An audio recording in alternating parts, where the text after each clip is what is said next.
Okay, so when I say the word entrepreneurship, what's the first thing that pops into your head? Is it tech billionaires, maybe some flashy startups, or just the dream of being your own boss?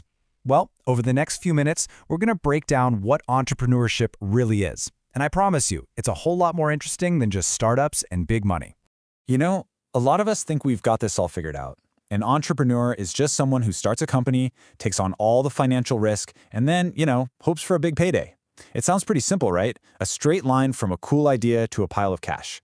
But what if that's just a tiny, tiny piece of the puzzle? Because that popular idea, that's just the tip of the iceberg. The real story, the real power of entrepreneurship is happening way below the surface. It's way more complex, it's way more dynamic, and honestly, it's a force that has been shaping our world for centuries. So let's dive in. All right, so first things first, we need to completely redefine what we're even talking about. Because, yeah, risk is definitely part of the story, but it's not the main character here. Not even close. The real hero of this story is something else entirely. To really get a handle on this, we've got to take a little trip back in time. See, the idea of an entrepreneur has been changing for hundreds of years. At first, it was simple. An entrepreneur was just a risk taker. Then, we added the idea of being an organizer. But the real game changer? That came in the 1930s from an economist named Joseph Schumpeter. He called the entrepreneur an innovator. And that one single word changes everything. Schumpeter gave us this incredible concept called creative destruction. Now, it sounds a little intense, I know, but it's really all about progress. It's the engine of change, where new innovations make old ways of doing things totally obsolete. Just think about it, right? The car replaced the horse and buggy. Streaming services completely replaced video rental stores. That's creative destruction in action. And the entrepreneur? They're the one who lights the fuse. And all of that brings us to the modern definition from Howard Stevenson, which honestly just nails it. It's not about the money you have in the bank or the resources you can easily get your hands on. No, it's about chasing an opportunity regardless of what you currently control. It's about seeing a possibility out there and then having the drive to figure out how to pull together the people, the money, and all the support to make that vision a reality. It's a mindset, not a bank account. Okay, so if it's a mindset, does that mean everyone with that mindset looks and acts the same? No way. The popular image of that lone radical innovator is just one small part of the story. Let's take a look at the many different faces of entrepreneurship. Really, you can think of it as two main styles. On one side, you've got your moonshot entrepreneurs, the ambitious innovators. These are the folks trying to build the next rocket ship. But then, on the other side, you have the adaptive innovators. They're not trying to build a whole new rocket. They're just figuring out how to make the current engine 10% more efficient. Both are innovating. Both are creating massive value. They're just doing it in very different ways. And the list doesn't stop there. You've got social entrepreneurs who are completely driven by a mission to fix a problem in their community. Then you have this absolutely massive group of solo self-employed people. The freelancers, the consultants, the small shop owners, who are really the backbone of our entire economy. And of course, you've got managers who grow existing businesses.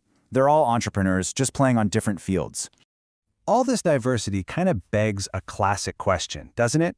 What makes someone choose one of these paths? Is it something they're just born with, or is it something they learn from the world around them?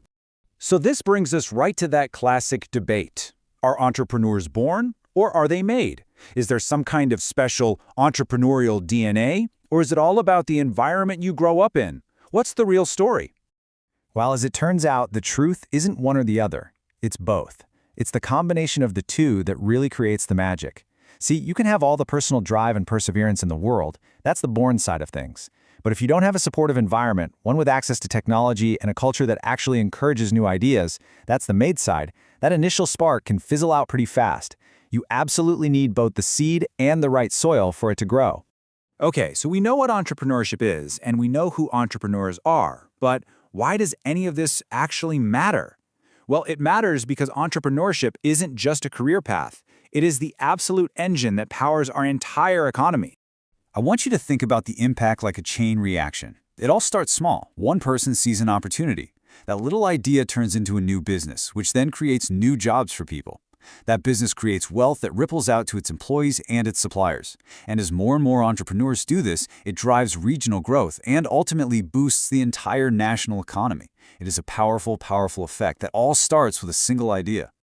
So when you boil it all down, the contributions are just massive. Entrepreneurs are one of the main sources of new jobs. They're the ones who introduce the new technologies and innovations that fundamentally change our lives. And ultimately, by creating better, cheaper, and more accessible products and services, they raise the standard of living for all of us.